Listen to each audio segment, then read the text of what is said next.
Hello horror movie lovers, I'm Trenton and I love movies just like you, obviously. So I watched It Follows because they follow.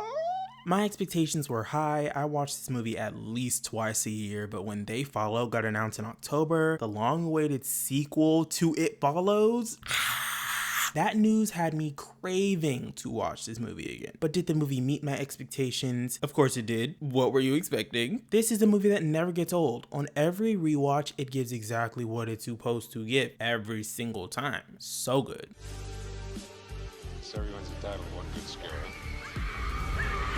After carefree teenager Jay sleeps with her new boyfriend, Hugh, for the first time, she learns that she is the latest recipient of a fatal curse that has passed from victim to victim via sexual intercourse. Death, Jay learns, will creep inexorably toward her as either a friend or a stranger. Jay's friends don't believe her seemingly paranoid ravings until they too begin to see the phantom assassins and band together to help her flee or defend herself. The first half of this video will be spoiler free, then the last half will contain spoilers. Don't worry, I will give you a warning before we enter spoiler territory. I found all the characters to be likable in their own way, besides a couple characters that you aren't necessarily supposed to like. There isn't much to say about the characters because they're likable but not necessarily complex or interesting overall. So I'm just gonna group them up. Jay, the main character, Kelly, Jay's sister, and Paul and Yara, their best friends, are all likable. What I like most about their characters is that they don't feel like characters but like real people, and the dynamics they have with one another made them seem like an actual close group of teenage friends. Both Greg and Hugh I just didn't like. There's not much to it. I just didn't like them, understandably. The story is unique and different. I mean, it's a steed, a sexually transmitted evil entity. I love the story. I find it to be quite effective. An entity that's transmitted sexually and can manifest into any random person that'll always follow you unless you spread the curse. And if you don't, then that's a wrap for you. The writing is fine, not the best, not the worst. Some character decisions are questionable and the movie does leave more questions than answers, but I'm 100% sure that is intentional to keep the ambiguity of the curse and how it exactly works. The movie looks indie and on the cheaper side, which honestly adds to its charm and makes the movie feel nostalgic and intimate. Even though the movie is lower budget, it's still competently made in terms of the visual aspects. The soundtrack by Disaster Piece is absolutely phenomenal. I don't normally mention the soundtrack or score for a movie unless it's unique or at least worthy of mentioning, and in this case it is. I always listen to it in my free time. It's very punchy and aggressive at times, especially during the more energetic moments in the movie, and more soft and nostalgic during the calmer moments, both having a very heavy synth sound. I love it. The movie isn't effects heavy and the horror itself doesn't really warrant the use of VFX, but there are some very small instances where they are used sparingly in the second act and are used pretty heavily in the third, but it's honestly not too distracting. The tone is dark. There is a looming presence and energy over the entire movie which is very unsettling, as well as the concept alone being existential and inescapable, which also is unsettling. The pacing is on the slower side. Every time I watch this movie, there's always this one part where I start to slowly get uninterested. Every single time. Not uninterested to the point of me wanting to turn the movie off, but to where I kind of want to fast forward a little bit. But once that small moment passes, I become fully invested again. The life lesson that I learned after watching It Follows was that Don't have sex,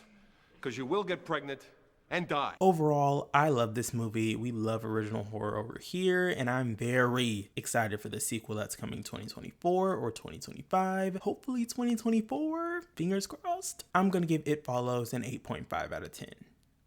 We are now entering spoiler territory. If you haven't seen It Follows, watch it, then come back to the video, or if you simply don't care about spoilers, keep on watching. In this portion of the video, I break down the movie, go more in depth with my likes and dislikes, as well as my favorite scene, least favorite scene, favorite kill, and least favorite kill. Again, we are now entering spoiler territory. Annie Marshall runs out of her house, seemingly being pursued, but denies that she needs help to onlookers. She gets into her car and drives away. That night, she sits alone on a beach and calls her parents to tell them she loves them. In the morning, her mutilated corpse remains on the beach. I love the opening of this movie. It always sets the bar so high. Carefree university student Jay Height goes to a movie with her boyfriend Hugh. Hugh points out a girl in a yellow dress, whom Jay says she cannot see. Unnerved, Hugh asks that they leave. Later, Hugh and Jay have sex for the first time in his car, after which he incapacitates her with chloroform. She wakes up tied to a wheelchair, where Hugh explains that he has passed something to her through intercourse. She will be pursued by an entity that only they can see, which can take the appearance appearance of any person. It moves at a walking pace but always knows where she is and will be approaching at all times. If it catches Jay, it will kill her and pursue the previous person to have passed it on. Hugh waits until a naked woman slowly approaches them to prove Jay is being followed, then urges her to have sex with someone else soon. He drives Jay home and flees. The next day, the police cannot find the naked woman or Hugh, who was living under a false identity. At school, Jay sees an old woman walking towards her, invisible to others, and flees. Jay's sister Kelly and her longtime friends Paul and Yara spend the night at Jay's house. Someone smashes a window. Paul investigates but sees no one. Jay then sees a disheveled, urinating, half-naked woman walking toward her and runs upstairs to the others, who cannot see the entity. When a tall man enters the bedroom, Jay flees the house by bike. With the help of their neighbor, Greg, the group discovers Hugh's real name, Jeff Redmond, and find his home. Jeff explains that the entity began pursuing him after a one-night stand, and reiterates that the only option is to sleep with someone else and implore them to do the same. He recommends that Jay drive to a distant location to buy herself time to think. Greg drives Jay, Kelly, Yara, and Paul to his family's lake house. The next day, on the lakefront, while Greg leaves to pee, the entity arrives in the form of Yara and attacks Jay from behind by grabbing her hair, which is witnessed by her friends. She flees in Greg's car and crashes, then wakes up in a hospital with a broken arm. To buy herself time, Jay has sex with Greg in the hospital. Greg denies the existence of the entity, despite the insistence of Jay's friends. Later, Jay sees the entity in the form of Greg walking towards Greg's house. It smashes a window and enters. Jay runs into the house and finds the entity in the form of Greg's half-naked mother attacking and killing Greg. Jay flees by car and spends the night outdoors. On a beach, Jay sees 3 young men on a boat. She partially undresses and walks into the water. Back home, Paul, willing to take the risk, asks Jay to pass it on to him, but she refuses. The group plans a last-ditch effort to kill the entity by luring it into a swimming pool and dropping electrical devices into the water. Jay waits in the pool until the entity arrives with the appearance of her father. Instead of entering the pool, it throws the devices at her. Firing at an invisible target, Paul accidentally wounds Yara but shoots the entity twice before it falls into the pool. As it pulls Jay underwater, Paul shoots it again, and Jay escapes as it sinks to the bottom. When Paul asks if it's dead, Jay approaches the pool and silently watches as it fills with blood. Back at Jay's house, Jay and Paul have sex. Paul drives through town, passing prostitutes. Yara recovers at a hospital. Later, Jay and Paul walk down the street holding hands, as a figure walks behind them. Then the movie ends. Like I said earlier, the movie does leave more questions than answers. Some of those questions being, how exactly is the curse spread? Through unprotected sex? Is it an instant transfer? Or do you have to finish inside for it to transfer? Will you still get the curse having non-penetrative sex? Etc. I do hope that They Follow expands from the general rules set in this movie. The third act at the pool was okay. I wasn't the biggest fan, but also didn't hate it, though I do think this is where the writing does go a little downhill and where the characters start making some stupid decisions, preventing the overall score from being higher. Also, I was confused on how exactly you kill the entity. Paul shot the entity point blank in the head when it had the sheet over its head and fell into the pool, but didn't die. Then he shot the entity again from a distance while it was in the pool, and it presumably dies. So 2 shots to the head kills it and can buy you enough time to get your footing before another one starts following? Oh shit, I got even more questions. I thought the ending was okay as well. Didn't hate it, but also wasn't the biggest fan. You're seriously gonna have sex with your best friend of all people after what you just went through? You didn't think to, sleep with some random person to pass the curse? Explain the rules to them, then have sex with your best friend to prevent him from getting the curse? Or would the curse still get passed on since she's had it before? For example, if she sleeps with a random stranger, then sleeps with her best friend after, would the best friend still get the curse since she's had it before, but it wouldn't go after the best friend until the random stranger she previously slept with dies? Oh shit, more questions. Here I go again. The part where Jay and her friends go to the abandoned house looking for Hugh is where I instantly get this burst of boredom. I literally couldn't even tell you why. But right when they leave that house, the boredom goes away.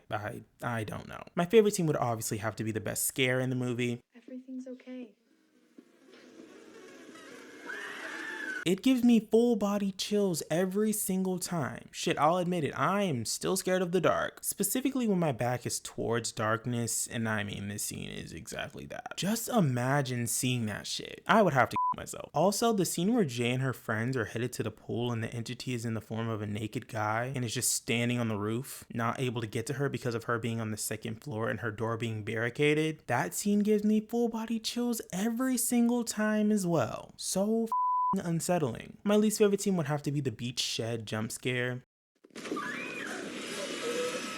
I absolutely hated this scene mainly because of that loud screech that the entity made. The entity just walking towards its target, not talking or making noise is what makes the entity so scary and unsettling. If the entity just nonchalantly walked through the hole in the wooden door, not making any noise or anything, would have been so much more effective, but the fact that it screeched at her kinda took me out of the moment. My favorite kill would have to be the opening kill, with the girl seemingly running from nothing from the perspective of her dad and neighbors, heading to the beach, saying goodbye to her dad, and it just cutting to her dead body on the beach with her leg broken backwards. It's so shocking, and from what I'm recalling, the only moment in the movie containing gore. My least favorite kill would have to be Greg's death. The movie only has 2 kills, and this one just wasn't effective. The entity in the form of his mother humping him to death basically is gross, obviously, but the death as a whole wasn't as effective and jarring as the opening kill in my opinion. Just nasty. If you did enjoy this video, make sure to like and subscribe for more videos from me, and make sure to hit that notification bell so you'll be notified whenever I post a new video. Alright, horror movie lovers, I'll see y'all in the next one. Peace out.